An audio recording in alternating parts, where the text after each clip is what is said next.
안녕하세요. 말씀 한 줌. 오늘은 로마서 3장 1절에서 8절 말씀을 함께 살펴보도록 하겠습니다. 제가 먼저 본문을 읽을게요.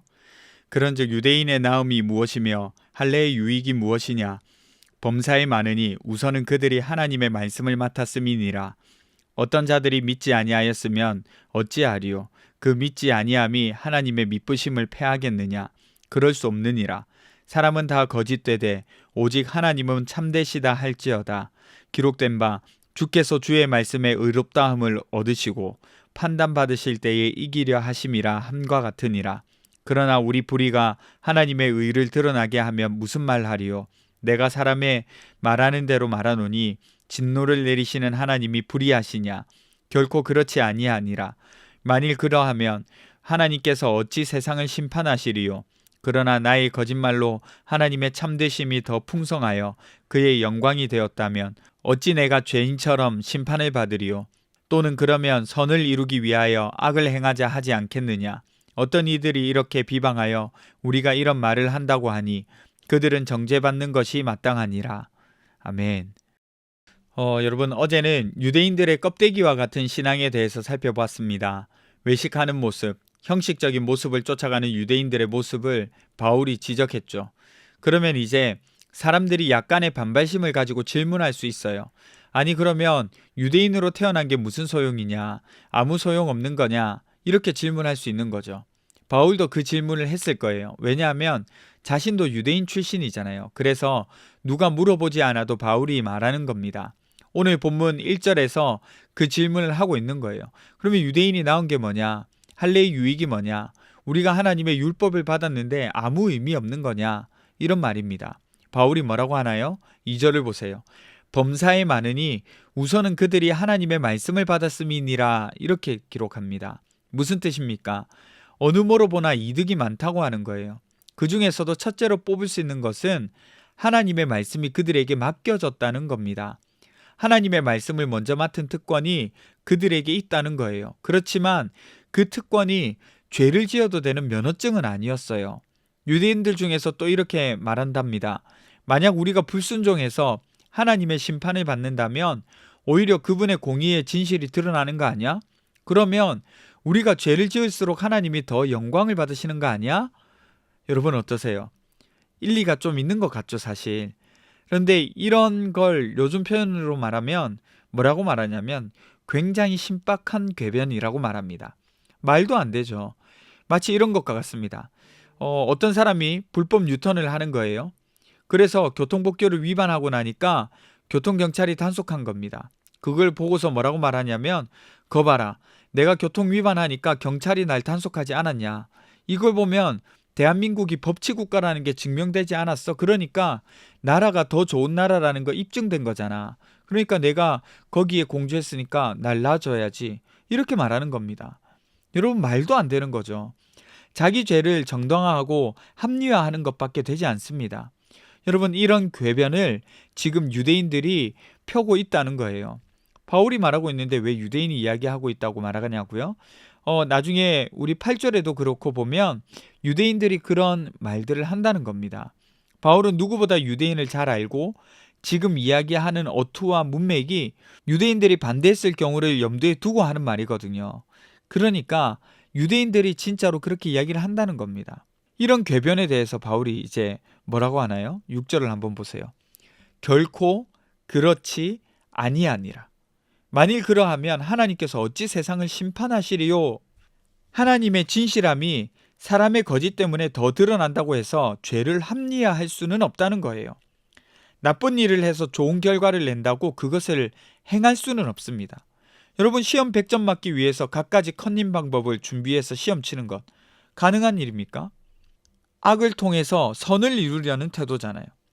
만약 제가 교회를 성장시키려면 어쩔 수 없다는 생각으로 온갖 불의한 방법으로 교회가 컸다고 칩시다. 여러분 이거 악을 통해서 선을 이루려는 태도 아닙니까? 겉으로는 하나님을 위한 것 같지만 사실은 하나님을 이용한 거죠. 왜곡된 신앙의 논리입니다. 인간의 불의가 하나님의 의로우심을 드러낸다고 해서 인간의 불의가 합리화되는 것은 아니잖아요. 인간은 불의에 대하여 책임을 져야 하고 그런 사람을 심판하시는 하나님은 여전히 의로우신 분이세요. 그러니까 그들은 하나님의 말씀을 맡은 특권을 받은 자들이었는데 그 특권에 맞는 삶을 살지 못했다는 거예요. 그래서 유대인들도 여전히 하나님의 진노 가운데 놓이게 된 겁니다. 여러분, 우리도 마찬가지입니다. 특권은요, 책임과 연결됩니다. 나는 교회를 다니고 말씀을 알고 있다, 하나님을 알고 있고 예수님을 안다 라는 이런 것은 우리의 자랑이 아니라 책임으로 이어져야 된다는 거예요. 하나님의 말씀을 맡은 사람, 새로운 이스라엘, 하나님의 자녀들입니다. 그렇기 때문에 우리는 맡은 말씀을 살아내야 되는 삶이 필요하다는 거예요.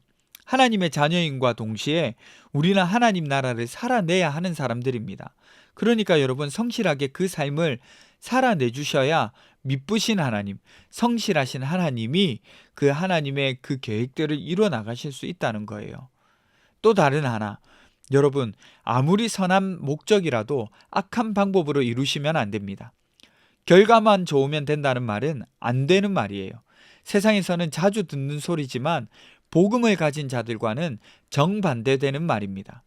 하나님은 성과, 곧 무엇을 이루었는가를 중요시하지 않고 어떤 마음으로 어떤 길을 걸었는가를 보시는 분이세요. 마음의 중심을 보시는 분이라는 것, 여러분 또 강조드립니다. 여러분 이 사실을 기억하셨으면 좋겠어요. 기도합시다. 첫 번째는요, 하나님을 먼저 안 사람으로 하나님의 말씀을 살아내는 자 되게 해주세요. 두 번째는 선한 목적이라도 악한 방법으로 이루지 않게 해주세요. 우리 함께 기도하며 나가도록 하겠습니다.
하나님, 하나님의 백성으로 하나님의 말씀을 살아내는 삶을 살 수 있도록 도와주세요.